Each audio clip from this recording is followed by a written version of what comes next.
ሰላም ጤና ይስጥልን የተከበራችሁና የተወደዳችሁ የጽናት ሚዲያ አድማጭ ተመልካቾቻችን እንደምን አላችሁ? ለአሁን ያሰባሰብናቸውን መረጃዎች ወደ እናንተ የምናደርስበት የመረጃ ሰዓታችን ላይ ተገኝተናል። በመረጃ ሰዓታችንም በርካታ ከሀገር ውስጥና ከባህር ማዶ የያዝናቸውን አበይት ዜናዎች እናስደምጣችኋለን። እናንተም እንደተለመደው ጽናት ሚዲያን ሰብስክራይብ፣ ላይክ እንዲሁም ሼር በማድረግ ለወዳጅ ዘመዶ ያጋሩ እያልን በቅድሚያም ለመከታተል ያመቻችሁ ዘንድ አርዕስተ ዜናዎቹን እናስደምጣችኋለን። አብራችሁን ቆዩ። አማራ ክልል ደራ ወረዳ በአገዛዙ ሰራዊት በእሳት እየጋየች ነው። በርካታ ንጹሃን ዜጎች በገፍ ተረሽነዋል። ቤት ንብረታቸውም ተቃጥሏል። ከምንጮቻችን ያገኘነውን መረጃ የምትሰሙት ይሆናል። መዳረሻው ድልና ነጻነት የሆነው የአማራ ሕዝብ የህልውና ተጋድሎ በሁሉም የክልሉ ቀጠናዎች ተጠናክሮ ቀጥሏል። ከወልዲያ በቅርብ ርቀት የምትገኘውና ከፍተኛ ወታደራዊ ስትራቴጂክ እንደሆነች የሚነገርላት መርጦ ከተማ በጀግና ፋኖች እጅ ገብታለች። ከግንባር መረጃዎቻችን አንዱ ነው፣ የምታደምጡት ይሆናል። የአገዛዙ ባለስልጣናት በወልዲያ ከተማ በሚኖሩ የህብረተሰብ ክፍሎች ከፍተኛ ተቃውሞ ገጥሞታል። በከተማዋ የግል አሽከርካሪዎችም የሥራ ማቆም አድማ አድርገዋል። ሌላኛው መረጃችን ነው፣ የምታደምጡት ይሆናል። አገዛዙ ከግብረ ሰናይ ድርጅቶች ለህዝብ እርዳታ የመጣ ገንዘብ በወረዳ የብልጽግና አመራሮች በኩል መዝረፉ ተሰማ። አመራሮቹም የግብረ ሰናይ ድርጅቱን በመከፋፈል ላይ ያሉ ባለመግባባት እርስ በርሳቸው ወደ ተኩስ መግባታቸውም ተሰምቷል። እናንተም ትሰሙታላችሁ። ከፋኖ ደፈጣ ጥቃት ለማምለጥ በተሽከርካሪ ተሳፍረው ሲሸሹ በነበሩ የአገዛዙ ወታደሮች ላይ ከባድ የሆነም የተሽከርካሪ አደጋ መድረሱ ተሰምቷል። ከጋሸና ከተማ በቅርብ ርቀት የምትገኘዋ የዋርላ ወረዳ የመጀመሪያ ደረጃ ሆስፒታል በቁስለኞች ተሞልቷል። መረጃውን ከዛው ከግንባር አጠናቅረነዋል። በቀጥታ የምትሰሙት ይሆናል። የተወደዳችሁና የተከበራችሁ አድማጭ ተመልካቾቻችን አብራችሁን ስትቆዩ እነዚህንና ሌሎች አጫጭር መረጃዎችን የምታደምጡ ይሆናል። ሰናይ ቆይታ ይሆንላችሁ።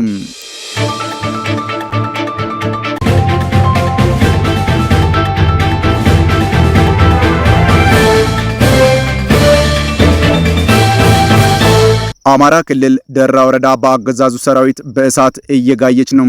በርካታ ንጹሃን ዜጎች በገፍ ተረሽነዋል። ቤት ንብረታቸውም ተቃጥሏል። በአማራ ክልል በሰሜን ሸዋ መራቤቴ የደራ ወረዳ አካባቢ አስደንጋጭ ነገር ተፈጥሯል።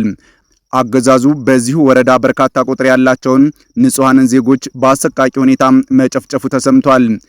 የአብይ አህመድ ጨፍጫፊ ጡት ቆራጭ አራዊት ሰራዊት ትናንት ሲያካሂድ በነበረው የዘር ጭፍጨፋ በመራቤቴ አውራጃ በደራ ወረዳ ገብሮ ቀበሌ ልዩ ቦታው ይማኔ በተባለ ቦታ የሶስት ንጹሃን ታዳጊዎችን ሕይወት በአሰቃቂ ሁኔታ ገድሎ ጥላቸዋል። ትናንት ከቀኑ 10 ሰዓት ተኩል ጀምሮ ባደረገው አማራን የማጥፋት የበቀል ድርጊት አንድ የ13 ዓመት ልጅና ሁለት ከ15 ዓመት የማይበልጡ ወጣቶችን ረሽኗል። ከነዚህ በተጨማሪም ደግሞ 6 ንጹሃን ማህበረሰብ ላይ ከባድ ጉዳት እንዳደረሰባቸውና በተጨማሪ ደግሞ 5 የአርሶ አደር በሬዎችን ገድሏል። ይህ ጸረ አማራ ጨፍጫፊን ጡት ቆራጭ ቡድን ለአማራ ለሰው ሳይሆን ለንብረቱም ርህራሄ እንደሌለው የዕለት ተዕለት ተግባሩን አረጋግጧል ሲሉም የጽናት ሚዲያ የመረጃ ምንጮቻችን መረጃውን አጋርተውናል። በመሆኑም ህዝባችን ልጆቹንም ንብረቱንም እያጠፋበት የሚገኘውን ጨፍጫፊ ቡድን አምርሮ በመታገል ይህንን ዘረኛና በቀልተኛ አራጅ ቡድን አማራውን ጧሪ አልባ ህፃናቱን ወላጅ አልባ በማድረግ የአማራን ዘር እያጠፋ ይገኛል ሲሉም የደራ ወረዳ አካባቢ ነዋሪዎች መረጃውን አጋርተውናል።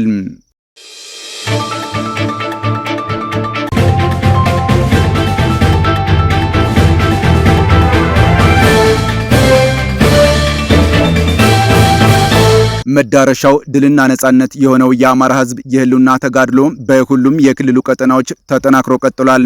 ከወልዲያ በቅርብ ርቀት የምትገኘውና ከፍተኛ ወታደራዊ ስትራቴጂክ እንደሆነች የሚነገርላት መርጦ ከተማ በጀግና ፋኖች እጅ ገብታለች።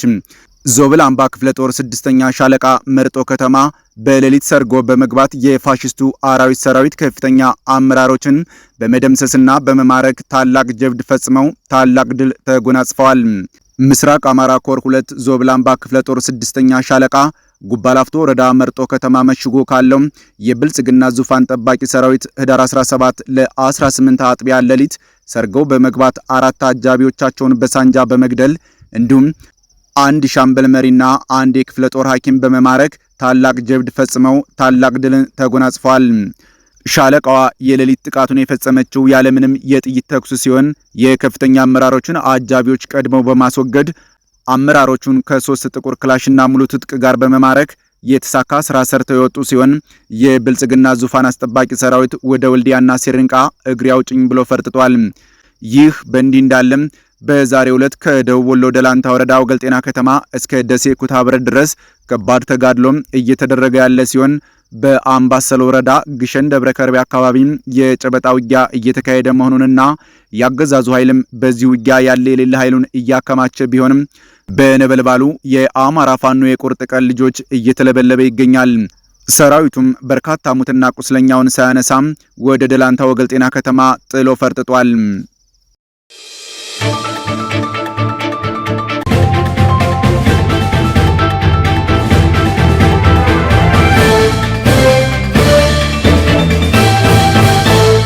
ፋኖ በአርሶ አደሩ ሀብትና ንብረት ላይ ዘረፋ ሲፈጽሙ በነበሩ የጸረ አማራው አገዛዝ ወታደሮች ላይ እርምጃ መውሰዱን አስታወቀም።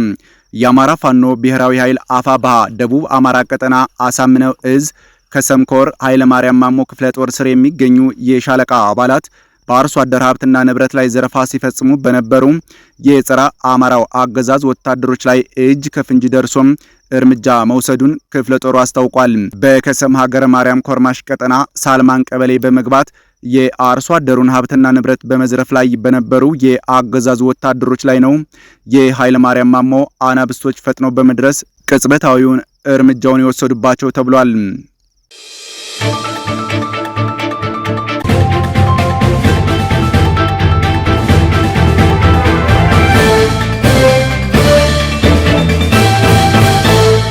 ከፋኖ ደፈጣ ጥቃት ለማምለጥ በተሽከርካሪ ተሳፍረው ሲሸሹ በነበሩ የአገዛዙ ወታደሮች ላይ ከባድ የሆነ የተሽከርካሪ አደጋ መድረሱም ተሰምቷል። ከፋኖ ደፈጣ ጥቃት ለማምለጥ በተሽከርካሪ ተሳፍረው ሲሸሹ በነበሩ የአገዛዙ ወታደሮች ላይ ከባድ የሆነ የተሽከርካሪ አደጋ መድረሱ ተሰምቷል። ከሰሜን ወሎ ዞን ከጋሸና ከተማ አስተዳደር በቅርብ ርቀት የምትገኘዋ የዋርላ ወረዳ የመጀመሪያ ደረጃ ሆስፒታል በቁስለኞች ተሞልቷል። በአደጋው የዋርላ ወረዳ ሚኒሻ አስተባባሪ ኮማንደር ሰይድ ስጦታውና የመቶ አለቃ ማዕረግ ያለው አንድ የመከላከያ ሰራዊት አዛዥን ጨምሮ 12 የአገዛዙ ወታደሮች ሕይወታቸው ማለፉ ተረጋግጧል። ለዚህ ጸረ አማራ አገዛዝ ስርዓት ተላላኪ የሆኑ ባንዳዎችና ዙፋን ጠባቂ ወታደሮች በየዕለቱ ከሚፈጃቸው የፋኖ አፈሙዝ በተጨማሪ የበደሉት ህዝብ እንባ ጎርፍ ሆኖ ጠራርጎም እያጠፋቸው ነው። የዋርላ ወረዳ ሚኒሻ አስተባባሪውን ጨምሮ የመከላከያ ሰራዊት አመራሮች በበርካታ ሰራዊት ታጅበው እየተጓዙ ባለበት በቀጠናው የሚገኘው ፋኖም ደፈጣ ጥቃት ይፈጽምብናል በሚል ፍራቻ በፍጥነት ሲያሽከረክሩ ከባድ የተሽከርካሪ አደጋ እንደደረሰባቸው ጽናት ሚዲያ ከአማራ ፋኖ ህዝባዊ ኃይል አፋብኃ ምኒልክ እዝ ስር የደጋው መብረቅ ኮር ህዝብ ግንኙነት መምሪያ ለማረጋገጥ ችሏል። በአደጋው የዋርላ ወረዳ ሚኒሻ አስተባባሪ ኮማንደር ሰይድ ስጦታውና የመቶ አለቃ ማዕረግ ያለው አንድ የመከላከያ ሰራዊት አዛዥን ጨምሮ 12 የመከላከያ ሰራዊትና የሚኒሻ አባላት ህይወታቸው ሲያልፍ 8 ወታደሮች ደግሞ ክፉኛ መቁሰላቸው ታውቋል። በጸረ አማራው አገዛዝ ኃይሎች ላይ አደጋው የደረሰው የዋርላ ወረዳ መቀመጫ ከሆነችው ከኮን ከተማ በቅርብ ርቀት ልዩ ስሙ የዶጊት ሚካኤል በተባለ ቦታ ላይ መሆኑን ጽናት ሚዲያ ከደጋው መብረቅ ኮር ለማረጋገጥ ችሏል።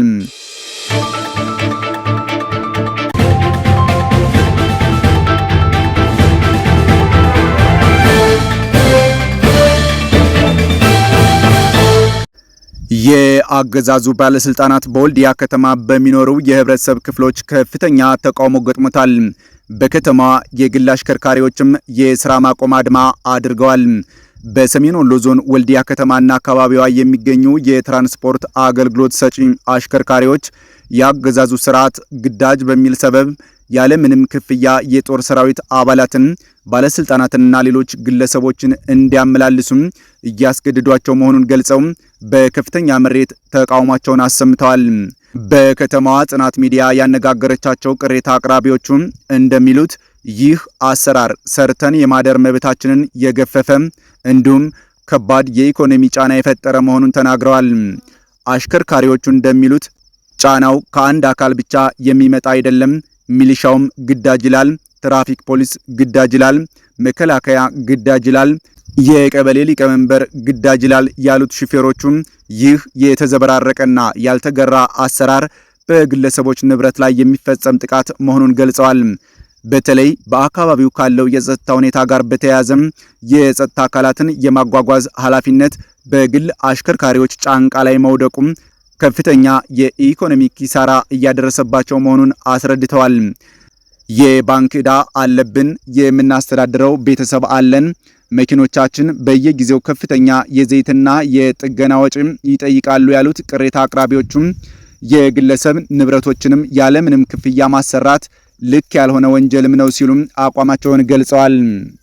አገዛዙ የግል የመኪና ባለቤቶችን በንብረታቸው ላይ እንዲያዙም ዘረፋ ላይ መሆኑን አመልክተዋል። አሁን ላይ ያለው አሰራር ግልጽነት የጎደለው በመሆኑም ለግለሰቦች የግል ሀብት ማፍሪያ መደራደሪያና ማንገራገሪያ እየሆነ ነው ሲሉም ወቅሰዋል።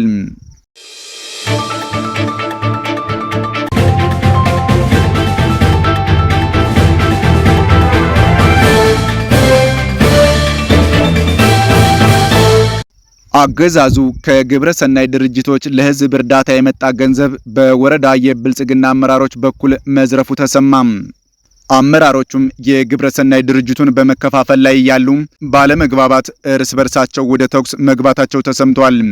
በደቡብ ጎንደር ዞን በመና መቀጣ ውሃ ወረዳ ህዝብን ለመርዳት በሚል ከተለያዩ ግብረሰናይ ድርጅቶች የመጣ የእርዳታ ገንዘብ በብልጽግና አመራሮች እየተመዘበረ የግል ኪሳቸውን እያደለቡበት መሆኑ ታውቋል።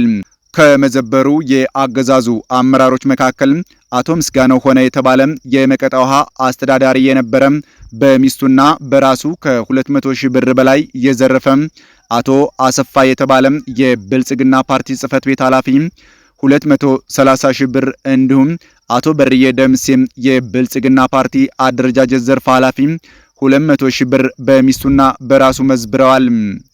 በሌላ በኩል ደግሞ አቶ አደራጀው ጌትነት የተባለ የግብርና ጽህፈት ቤት ኃላፊ ለልማት የመጣን የህዝብ አፈር ማዳበሪያ በይፋ በመሸጥ ደብረታቦር ከተማ ላይ በ12 ሚሊዮን ብር የመኖሪያ አፓርታማ ቅንጡ መኖሪያ ቤት መገንባቱም ተሰምቷል። ከዚህም ጋር ተያይዞ በምስራቅ በለሳ ወረዳ በሴፍትኔት ስም የሚመጣን የእርዳታ ገንዘብ ለብልጽግና ወታደራዊ መሪዎች እጅ መንሻም እየተጠቀሙበት እንደሆነም ታውቋል። በዋነኝነት ይህንን የእርዳታ ገንዘብ ከታለመለት ዓላማ ውጭም ተግባር ላይ እንዲውል እያደረጉት ያለው የወረዳ አስተዳዳሪዎች መሆናቸው ታውቋል። ይህ የእርዳታ ገንዘብ የሚሰጥበት ዓላማም ወረዳችንን አንድም የፋኖ አባል በከተማችን ተኩስ እንዳይከፍት ነቅታችሁ ጠብቁልን የሚል የእጅ መንሻ እንደሆነም ተገልጿል። እጅ መንሻው ከተሰጣቸው ወታደራዊ መኮንኖች መካከል ማዘዣ ጣቢያዋን ደጎማ ላይ ያደረገችው 57ኛ ክፍለ ጦር አዛዥ ኮሎኔል ኃይሉ ግንባር ቀደም ሆኖ ይጠቀሳል።